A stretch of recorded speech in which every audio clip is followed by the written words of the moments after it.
Hello again. This is a new video about the invention of God, or actually the invention of monotheism. First of all, we need to be clear here. Monotheism, as we understand it, is a Middle Eastern invention. Most other traditions are either polytheistic, animist, or they have a different setup regarding their religions and their gods. In the Middle East, we ended up with the form of what we call today a monotheistic God who both invented or created the world and rules the world, which is very important. So, let's start from the beginning. Now, suppose a Muslim goes to a synagogue and prays to Yahweh. Do we think God will hear him? Suppose a Jew goes to a church and prays to Jesus. Do we think God listen to him? The question is simple. Does God has a personal name, and does he recognize it? When you go to a place of worship, do you need to use the proper name of that God? And if you don't, is your prayer accepted or not?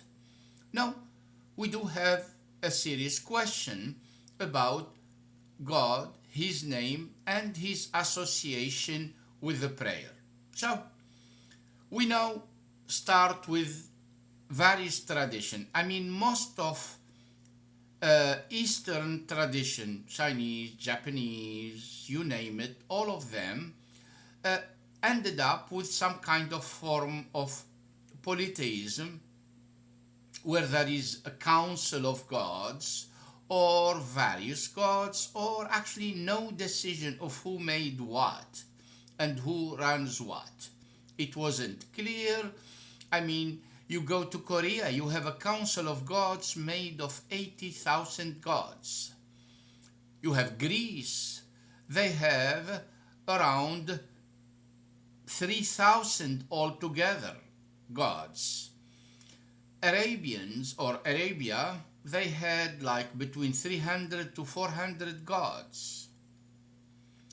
And it was not a problem for those people, because people thought that the gods were local gods. So you pray to the God of your locality or your city or your town. Even Zeus, there were many Zeuses. There was a Zeus for every city. So you don't go to, let's say, an island in Greece and call or ask for the help of the Zeus of a different island. It won't work. You need to be specific, which begs the question, does God really have a real name and a proper name? And does he know it?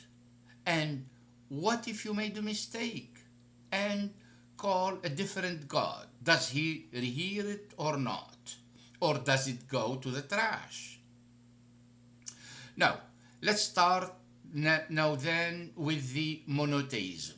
Monotheism is really a production of the Middle East. As I said, most other cultures had various gods. They did various jobs, they had different responsibilities, and of course, when you need help, you need to ask for the specific God. If you make a mistake, like in Greece, if you go to a city and you call for a different God, then your prayer will not be heard or accepted, because the God that you are talking about is not active in that region. This is what used to be the case. And then we have the first sign of monotheism. It's Egypt. We have a few mention of a possible monotheist god in China during the Chang dynasty. It was 1600 to 1000 BC, and he was called Changdi. But Changdi is definitely not the god that we understand. He was an ancestor, and he made run the world with a council of 5 other gods. So there is a council of 6 gods altogether. Shangdi was one of them. Christian missionary, when they arrived and tried to kind of tell the world that Chinese also were monotheistic, and they said that Changdi is the equivalent of God, the monotheistic God, which is not true. He was an ancestor, part of a crew of 6 gods. So that's one. The rest of them really did not have a single god who did everything. Indian and Hinduism, we know they have plenty of gods that were active one way or another. So let's go back here. Egypt. Egypt is the first place where we saw some form of monotheism. We don't really know exactly if it was monotheism or not, but we have Akhenaton. He basically switched his a pharaoh from the 18th dynasty, and he switched from the worship of Amun to the worship of Atun, the sun disk.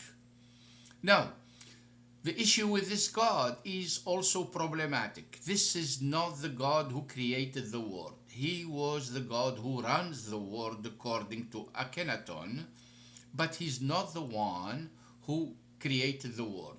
So creation and ruling are 2 different issues. Akhenaton, of course, was part of the 18th dynasty. He was not supposed to be the pharaoh. His brother, Tuthmusa III, was supposed to be the ruler. But Tuthmusa III died at an early age, and Akhenaton took over as Amenhotep IV. After that, he changed his name to Akhenaton when he switched allegiance from Amun to Atun. It's obvious here when I say Tuthmusa is definitely the name of Musa is there. Amenhotep IV had also a leader who went to Nubia by the name of Ahmusa.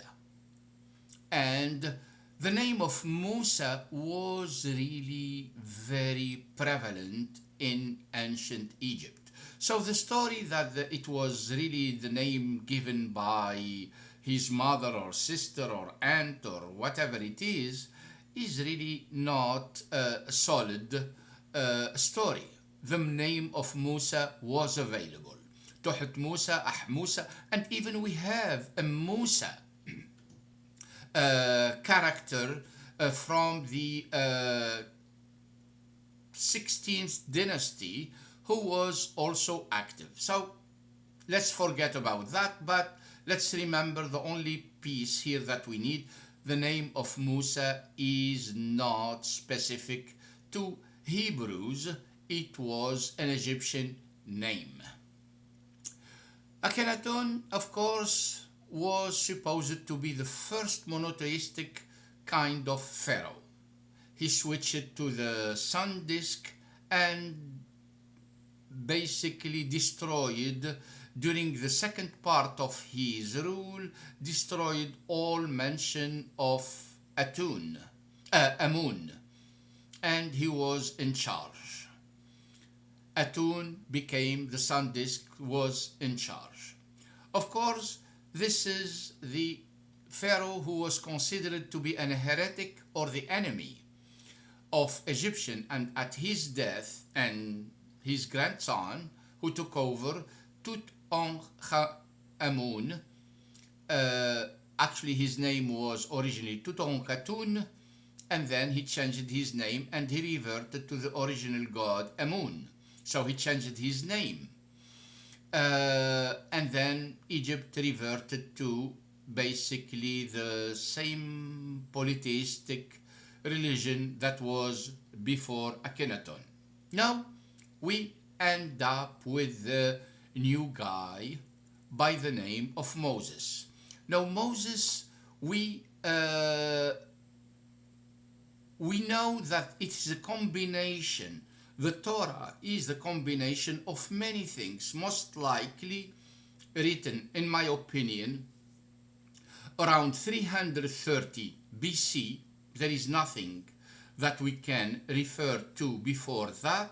330 BC, the story was put together, or what we call today the Torah, the 5 books of Moses. He put together this book and he told the story. What is important about the story of Moses is that he, or whoever wrote that material, associated the God who created the world with the God who runs the world, which wasn't really usual. Let's look here at some examples from the region. We have, for example, Zeus. Zeus ran a coup d'etat against his father Cronus. And then he ran the world. Marduk, as a Mesopotamian god, he also ran a coup d'etat against his mother, probably Tiamat, killed her, split her in two, made one part the sky and another part is the earth. But he wasn't the one who created the world. He took over. It's basically, in today's language and jargon, he ran a coup d'etat. Now, this is what we have. Now, with Moses and with the Torah, we have a God who not only created the world, but he also runs the world. Who is this God? Yahweh, Yahuwah, we call him in Arabic. El Shaddai, how he revealed himself to Moses, and he has many names. Of course, we can say, and we are all familiar with these stories, we can say that names all reflect the same character. Possible, but in any case, Yahweh did the job of creating the world and also sending a message to Moses. Now, the problem with this God is that despite the fact that he created the whole world, and he created Adam and Eve, and he created everything basically in 7 days, his message was to one group of people. And we can see here in Exodus 3:7-10, where he tells Moses, I am sending you to Pharaoh to bring my people, the Israelites, out of Egypt. So, this God basically was a tribal God, a God for a group of people and of one group of people. He didn't care about the rest of the world. So the God who created the whole world did not care about the rest. He cared only about a group of people, which is normal at that time. Most gods were kind of tribal gods, gods for a city, for a group of people, etc. So he wasn't really unusual in that sense. He was really helping one group of people so they can get out of Egypt. If this whole story is true, but regardless of whether it's true or not, I'm not discussing that right now. I'm just discussing the fact that this God was really addressing his message to one group of people. And the worst part is that this God did not even know his own people.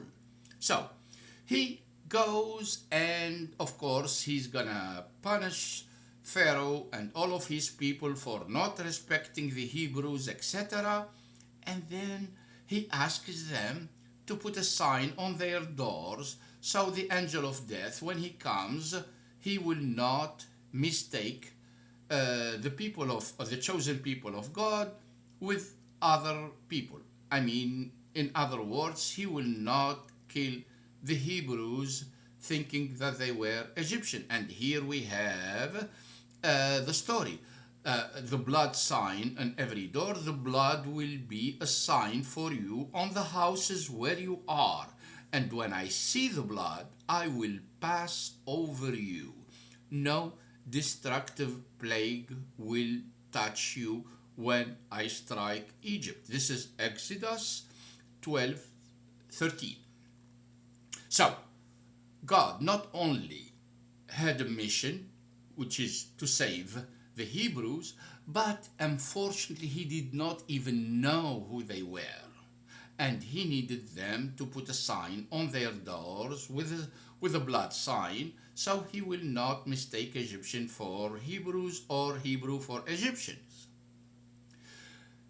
This is definitely a tribal God. Is not a God, a universal God. And that is important here. The God of the Jews, or of the Old Testament, the Torah, was a tribal God, addressed and dealing with only one group of people. He was not, and he did not have a universal message. His message was for his own people. And not only that, also, he didn't care about other people. So, listen to him now in Exodus 3:22, what he say before the Exodus. So, he was instructing, of course, the Hebrew to leave Egypt, but then he instructs them to take everything they can from the Egyptian. And this is what he say. Every woman is to ask her neighbor and any woman living in her house for article of silver and gold and clothing, which you will put on your sons and daughter, and so you will plunder the Egyptians. This is the God of the Hebrews. He's a plunderer. He's a thief. And literally we can say he's a criminal. He said, go steal and take their stuff, and we don't care. Those are Egyptians.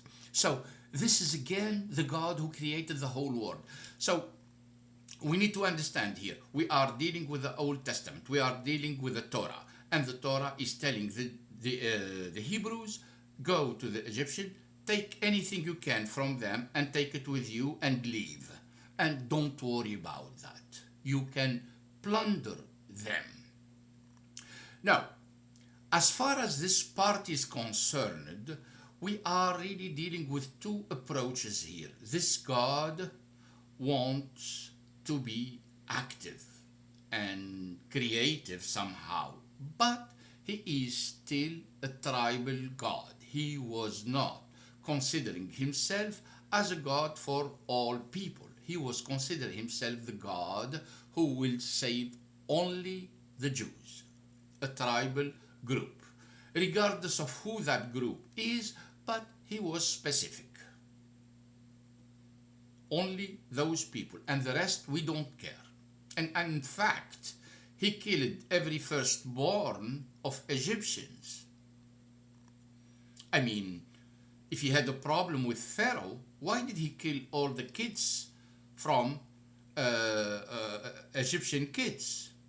Doesn't make any sense, but it looks like for a tribal God, which is normal and natural, a tribal God will take care of only his own people. The rest he didn't care. So this is the God of the Hebrew. And then he promised them to go to what? A place where there is a flowing milk and honey. Now, we need to understand one thing here.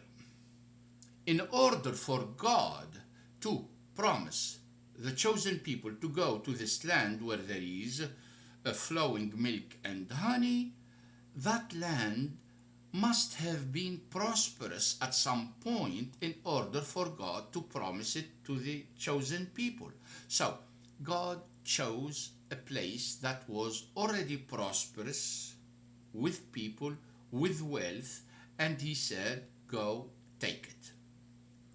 We know after that he said, kill them all, don't leave a breathing soul there. This is the God Yahweh, Yahuwah, like we call him in Arabic. So he killed everybody, and he instructed Moses and Joshua and everybody with him to kill everything and every soul, and even animals. Do not leave anything, because he wanted them to take that land. That's fine. So we are here dealing with a tribal God who is jealous, who is mean, but he knows his own people. That's fine. Now, the story of the Old Testament, or the Torah, like we call it, the Torah for the 5 books, doesn't stop there. Moses was not a universal messenger. He was a tribal messenger somehow, a lawgiver for a tribe, for a group of people that are the Jews. Now, after that, what do we have? We get Christianity. Christianity, Jesus, at the beginning, his ministry lasted only 2 years. He was clear. He told his disciple, do not go among the Gentile or enter any town of the Samaritans. Go rather to the lost sheep of Israel. In Matthew 15:24, he repeats to his disciple, I was sent only to the lost sheep of the house of Israel. So Jesus did not change the whole narrative. The narrative is still the same. He was sent somehow only to the house of Israel. He did not have anything else. So far, the God of the Old Testament and the New Testament was a tribal God, focusing on one group of people, telling them what to do, how to do it, when to do it, but it was only for those people, not somebody else. So the message was not a universal message, and I will get to my point shortly. After that, what do we have? We have, of course, the Sanhedrin and the scribes sent Jesus to Pilate so he can crucify him. And then Pilate asks Jesus. And Pilate asked him, are you the king of the Jews? And he answered him, you have said so. And the chief priests accused him of many things. And Pilate again asked him, have you no answer to make? See how many charges they bring against you? But Jesus made no further answer, so that Pilate was amazed. This is Mark 15, 2-5. So basically, Jesus was admitting that he was the king of the Jews, not of everybody. It was only for the Jews. And then Mark adds this part in 15:26-32, when they crucified him supposedly, And the inscription of the charge against him read, "The King of the Jews." And with him they crucified two robbers, one on his right and one on his left, and those who passed by derided him, wagging their heads and saying, "Aha! You who would destroy the temple and rebuild it in 3 days, save yourself and come down from the cross." So also the chief priests with the scribes mocked him to one another, saying, "He saved others, he cannot save himself. Let the Christ, the King of Israel, come down now from the cross, that we may see and believe." So we have here a whole story of Jesus. Until this point, he was also a messenger to a specific group of people, which are the Jews. So what I am trying to do here or say is that the idea of a universal God did not really crystallize yet between the Torah and the New Testament. We are still dealing with a messenger or prophets or whatever they are, addressing only one group of people. Now, when did this religion become universal? Christianity became a universal message. It was not done by Jesus himself. Jesus was really made and sent to his own people, the Jews. They were really thinking that God cared only about them, nobody else. Now, Paul, by the way, never met Jesus. He saw him in a vision. Paul saw Jesus in a vision. He went to Arabia, we don't know where, and then he went to Damascus, and then on his way back to Jerusalem, Jesus appeared to him in a vision, and he told him, "You do this and that." Now, Paul was the first one who took the message of Jesus, whatever message it was, and made it a universal message. And Paul, he's a Jew himself. And he said, "I ask then, has God rejected his people?" This is Romans 11:1. I ask them, has God rejected his people? By no means. I myself, I am an Israelite, a descendant of Abraham, a member of the tribe of Benjamin. This is what Paul said. Okay, so here Paul makes this new decision. The new decision is that to take the message of Jesus from the Jews only to the Gentile. And he actually called himself the Apostle of the Gentiles, which is at the beginning of Christianity. To be Christian, you need to be a Jew. In this case, no. With Paul, he changed the game. You do not. And his first issue that he raised with the apostles was circumcision. He said, "No, we do not need to be circumcised to be Christian." And then after that he said, salvation is in Jesus. It's not by following the Mosaic laws. So here Paul made the decision to transfer or transition the message of Jesus from a local tribal message to a message that addresses the whole humanity.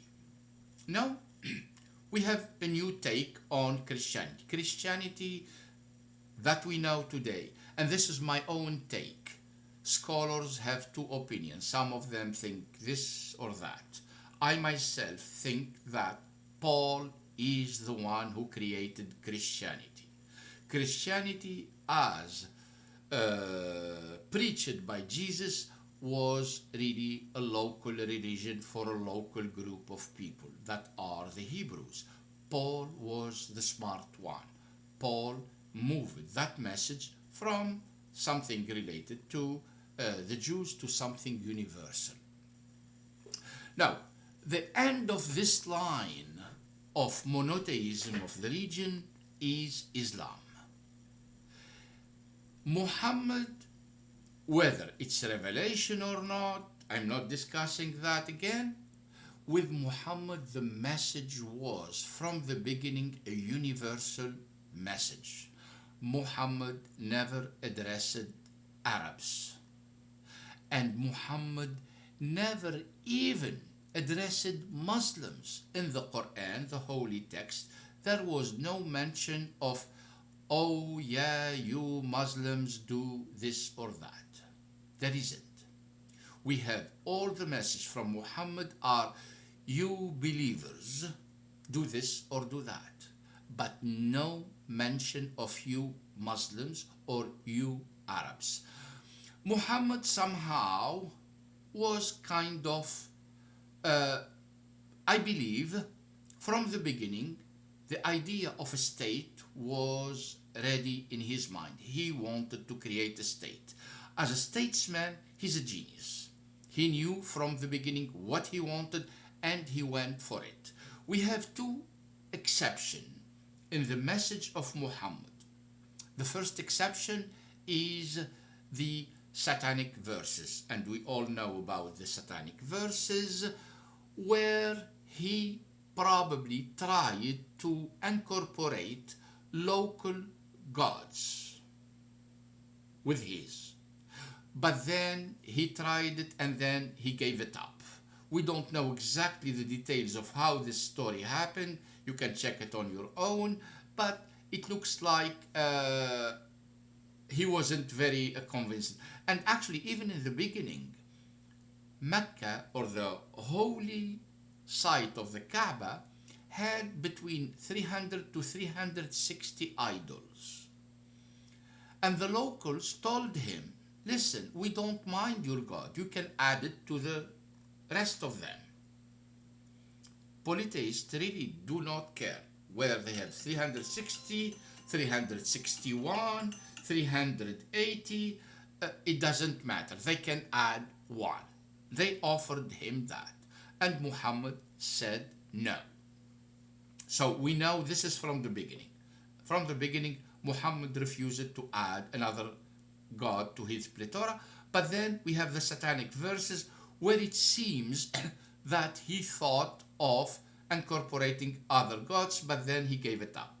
The second mention was in the Surah 106, Surah Quraysh, and where God instructed the people, let them adore the Lord of this house.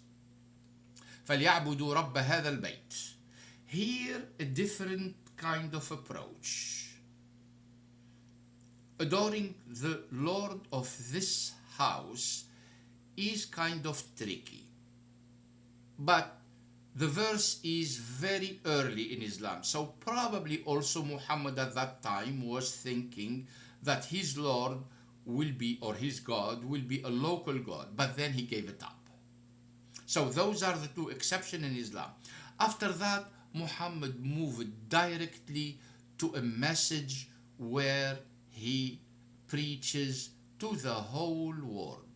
So here, monotheism from a tribal or local kind of religion made a major jump to a universal message, which is Islam. Regardless, again, whether Islam is right or wrong, is revealed or not, it doesn't matter. Politically speaking, Muhammad made a decision that his message is not local versus the Jewish and the Christian, or actually versus the Moses approach and the Jesus approach of preaching to a specific, unique, and distinct group of people.